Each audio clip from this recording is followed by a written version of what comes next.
Hello everyone and welcome back guys to a brand new video where today we're here finally back with more of our What If F1 Went To series. Yes, of course, this was a very fun little series we did in the build up to the all new F1 2022 game, and I finally decided, we're going to bring it back once more. Of course, for all of you that are new to the channel, this is basically a series where, for now at least, we jump onto the iRacing sim and take out last year's Mercedes W12. There's some different tracks, some of them, like Long Beach and the Nordschleife, for example, that Formula 1 has been to before.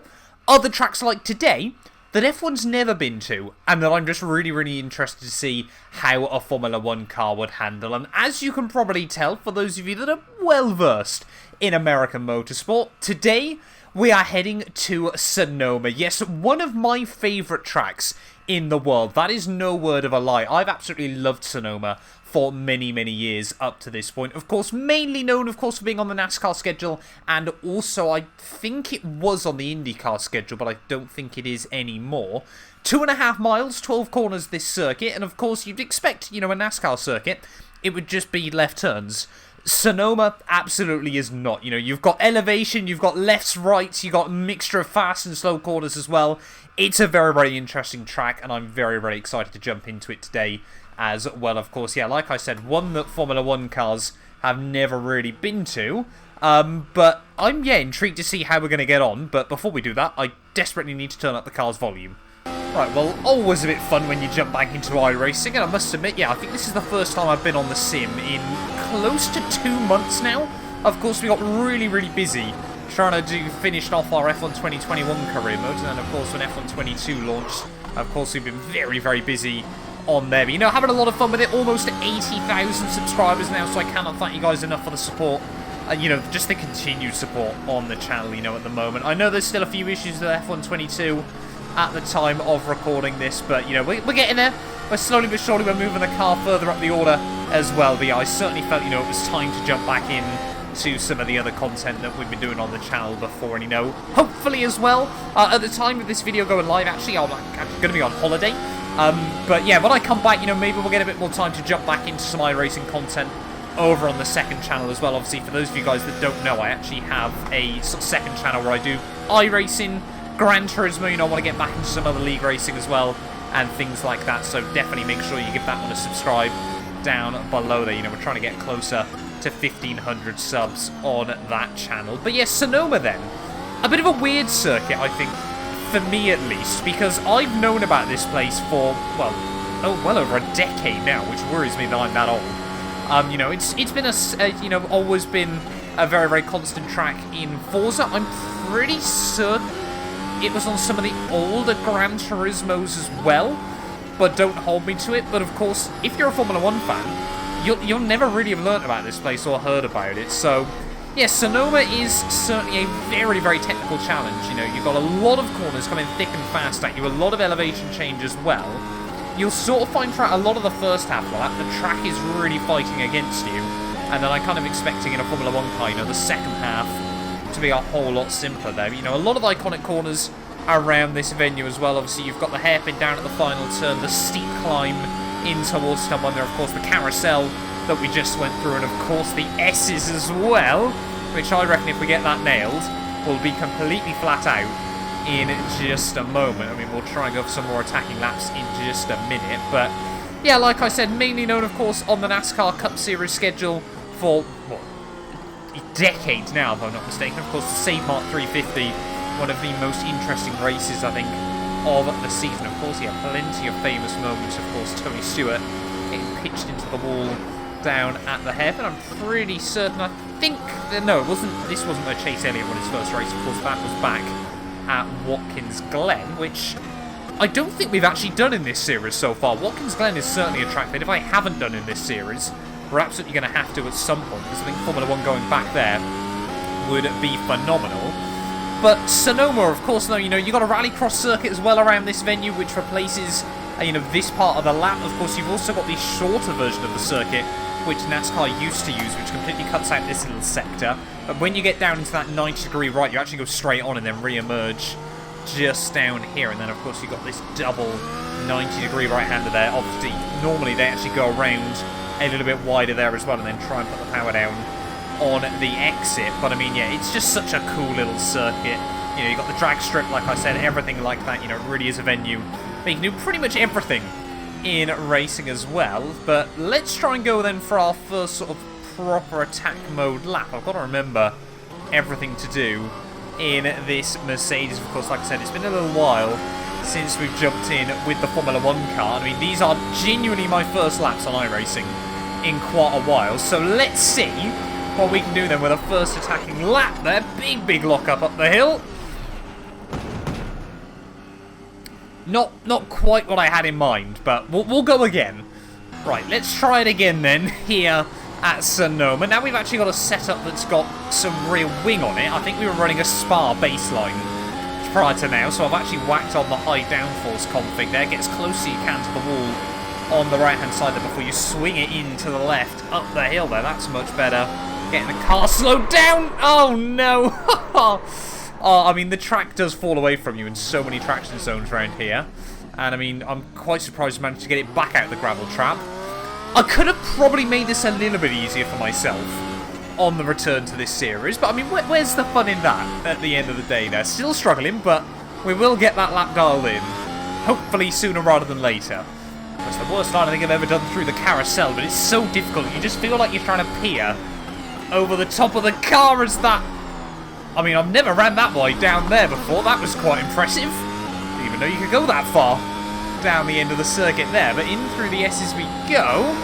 Is it completely pinned there? If you're leaving the 6th gear, absolutely. But I want to be braver and try and chuck it through in 7th. I mean, this corner is proper hang-on tight through there. I mean, that's probably, what, about 170 miles an hour. Then slow it down into the hairpin. One of the slowest corners in motorsport. They're trying not to hit the wall like I almost just did, up towards the line.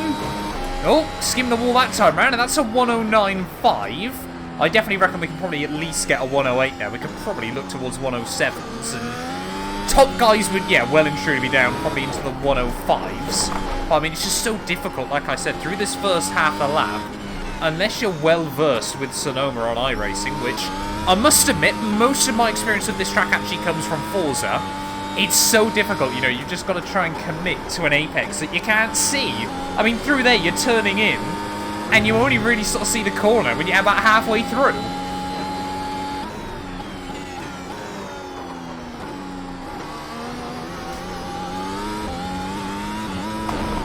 Oh, you don't want to hit that curb either. That was not a healthy sound, and I reckon we've probably destroyed the floor of this Mercedes there. Toto Wolff, I hope he never watches these, because he's never going to give me a gig when Hamilton retires.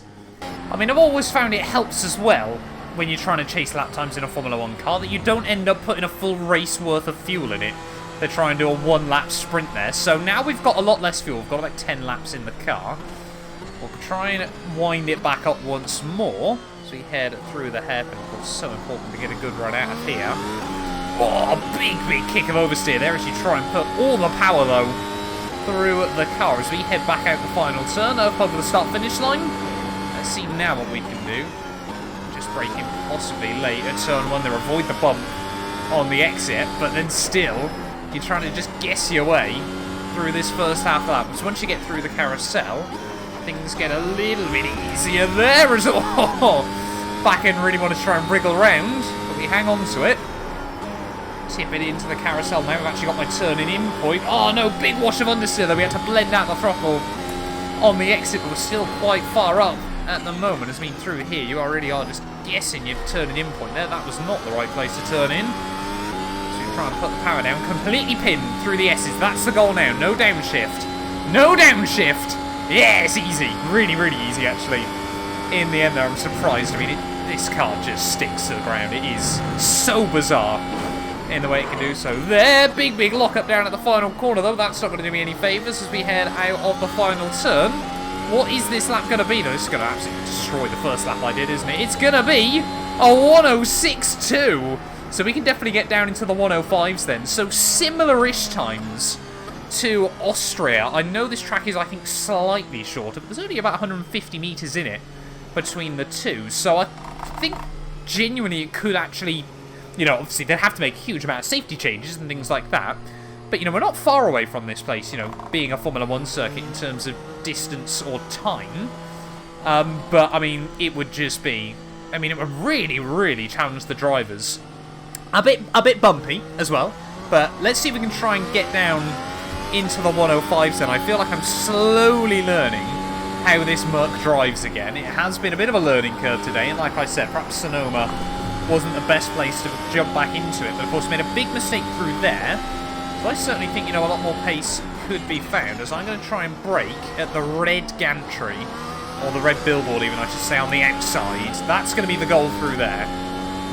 Right, we'll try it on the scrub set of tyres first of all then, but depending on how much these struggle, we might then go on to a fresh set for one sort of last-ditch attempt glory run.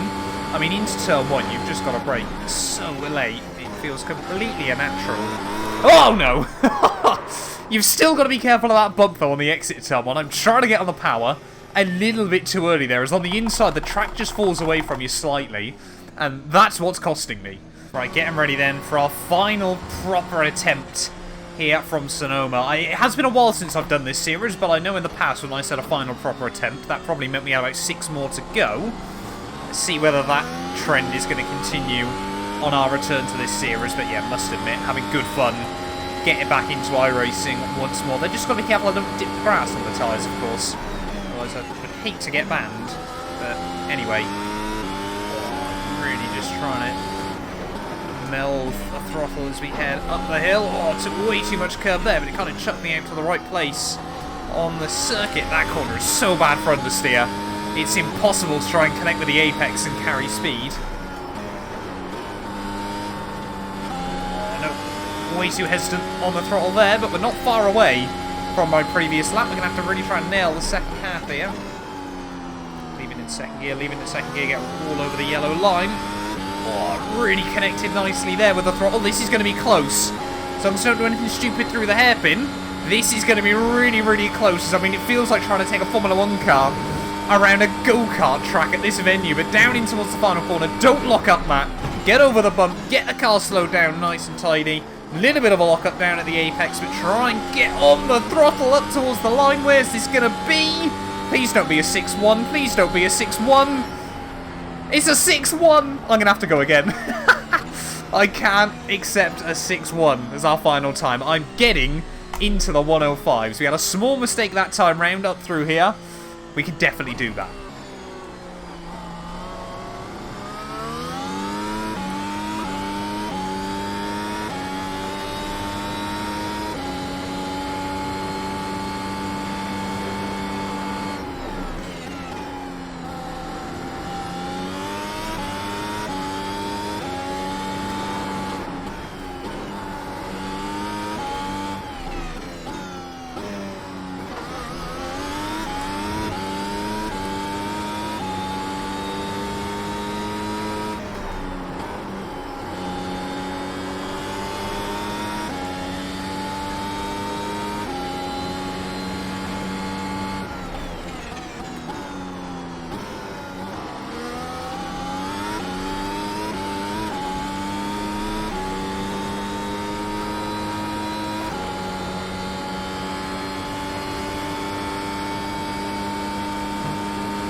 Yes! There we go! Finally! A 105.7 there. Let's do the jump for celebration! Oh!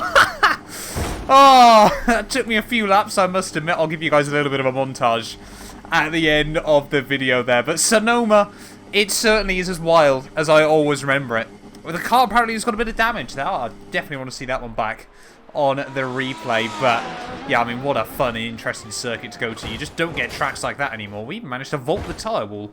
That was quite a fair few pirouettes as well. But thank you all so much for watching this video. If you have enjoyed, please do make sure to leave a like and get yourself subscribed. Next week out, we're going to be heading back to Fuji in this mini series there. I'm just interested to see, of course, a pretty new track to iRacing. But I honestly do believe, hand on heart, that Fuji is somewhere that Formula 1 needs to try and get back to in the near future. Nothing trying to take away from Suzuka, but Fuji is pretty damn cool as well, and fingers crossed we'll prove that next week out. But thank you all so much for watching this video. If you have enjoyed, please do make sure to leave a like and get yourself subscribed. And yeah, we will return very, very soon with more iRacing content. This channel is proudly sponsored by Bybit, the official crypto partner of Red Bull's Formula 1 team. I've been using their platform for my personal crypto savings over the last few months, and when they got in touch to support the channel, I was super, super excited. Currently, they're offering you guys a special new promo for the first 100 of you to deposit $10 or more onto the platform. You'll get another $10 free. Also, 5 lucky winners will get their initial deposit doubled up to $1,000. That means if you deposited $1,000 onto the platform using my codes below, you could be within a chance to get another $1,000 completely free. We've seen the landscape around crypto drastically change over the last couple of years, and I genuinely believe it holds an important place in our future. However, please be careful as always when trading, as you are liable to lose money. But if you're interested and you're 18 or older, click the link down below to get started and see why Red Bull and myself, as well as thousands of others, trust Bybit as their crypto.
None of these videos would be possible without the help of our channel members, so a massive thank you to all of the names you see on your screens currently for helping support the channel. You can join them by clicking the join button down below, and yeah, thank you once again to everyone that continues all the insane support on my work.